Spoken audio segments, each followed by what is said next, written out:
trade is now being used as a weapon against a number of countries in the world. We are building weapons when we should be building social infrastructure that advance the lives of our people. We are fighting wars that cause death and destruction when we should be fighting poverty and developing the livelihoods of vulnerable people. We must act decisively to silence all the guns everywhere to realize the goal of sustainable development and global peace.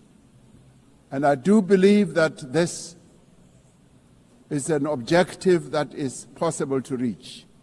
As we commemorate the 80th anniversary of the UN, the relevance of this institution and various multilateral processes for the maintenance of international peace and security is being willfully undermined. There is an increasing reliance on unilateral military action in contravention of international law. The United Nations Security Council has proven to be ineffective in its current form and composition in carrying out its charter mandate to maintain international peace and security. South Africa remains deeply concerned by the erosion of the credibility of the Security Council and its failures to ensure accountability and uphold international law. As the security and humanitarian situations in the Democratic Republic of the Congo, Sudan, Gaza, and elsewhere deteriorate, it is a matter of great concern that there are countries that continue to violate international law and also defy the United Nations resolutions and rulings, also from bodies like the International Court of Justice. The establishment of the Hague Group and the Madrid Group aim to reaffirm the primacy of international law, promoting accountability and ensuring support for a just peace. We cannot and should not accept that members of this organization continue willfully to violate without consequence the charter that we have all agreed to uphold.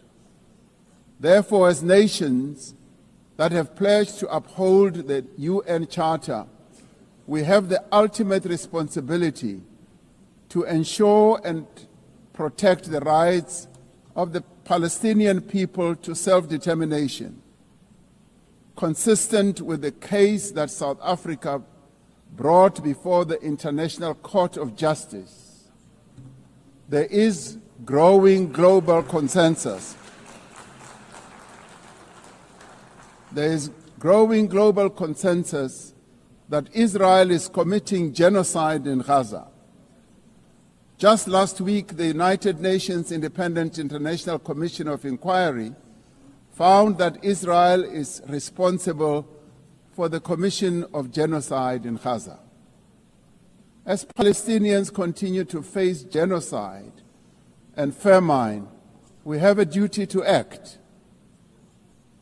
South Africa has acted in the interests of saving lives by insisting that the International Court of Justice should make a ruling that indeed genocide is being committed in Gaza and that it should stop.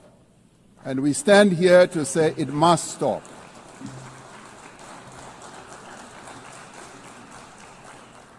We welcome the historic high-level meeting held yesterday on the two-state solution yesterday in this very chamber. This reflects the determination of the global majority, a global majority that now stands at 142 and more countries, that Palestinians deserve a peaceful state alongside a peaceful Israel. Many nations in the world are calling for that, and that is the voice that we believe that Israel should heed, and those powerful nations that can make a two-state solution viable and possible and implementable should act in that regard. The long overdue announcement by increasing number of countries to recognize the state of Palestine is testament to this determination. We have a responsibility as the member states of the United Nations to reaffirm the right also of self-determination of the people of Western Sahara.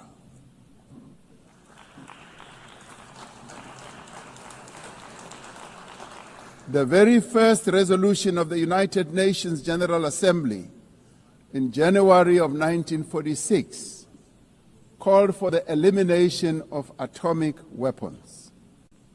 The resolution was passed shortly after the catastrophic use of atomic bombs on Hiroshima and Nagasaki that killed thousands of people. Decades later, we have not made significant progress in the fulfillment of the commitment to nuclear disarmament.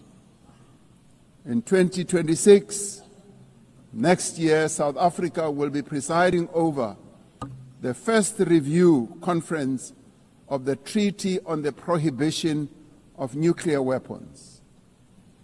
This treaty reaffirms that there is no greater assurance of non-proliferation than the complete prohibition of nuclear weapons. I was glad to hear that a number of leaders stood here to speak against nuclear weapons and the use thereof.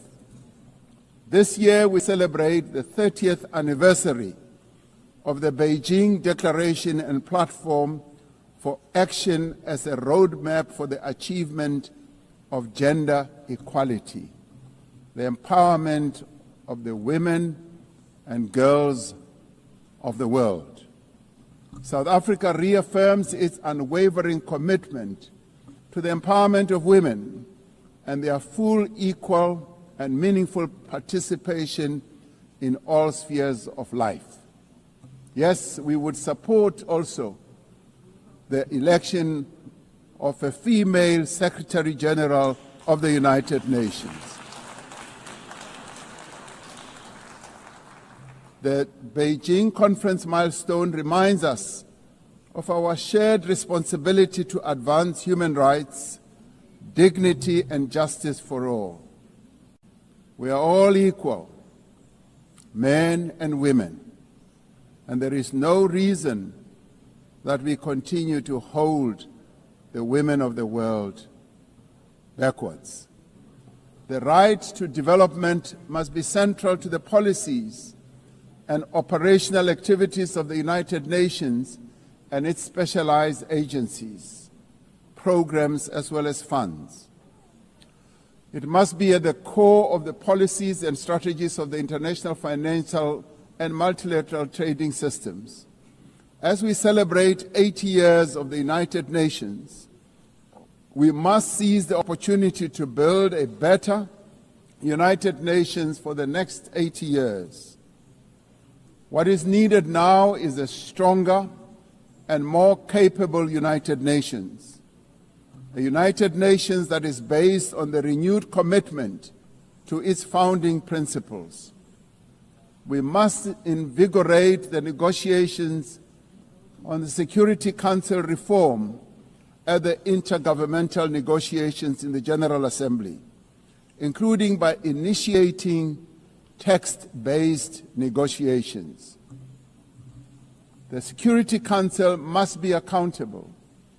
It must also be representative.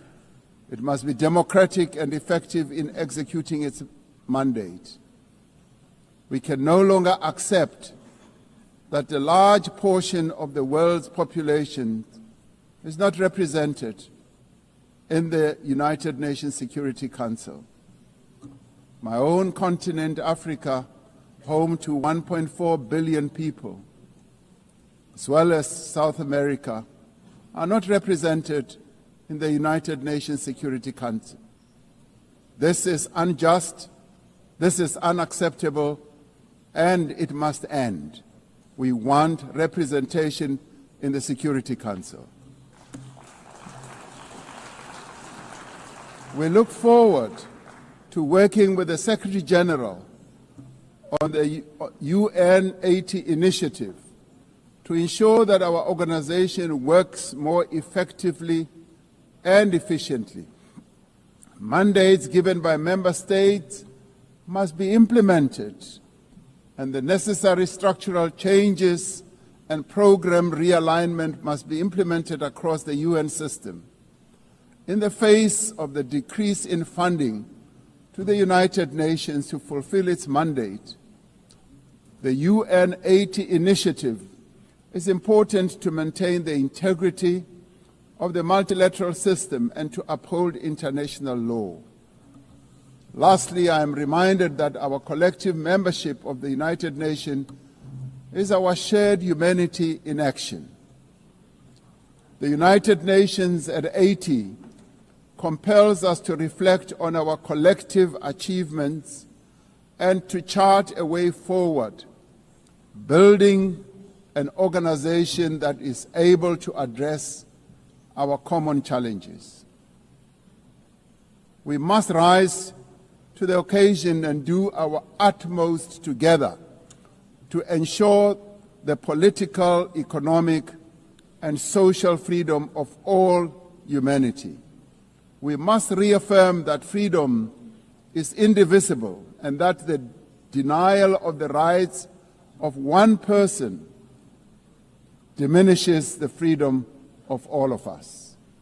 We must reaffirm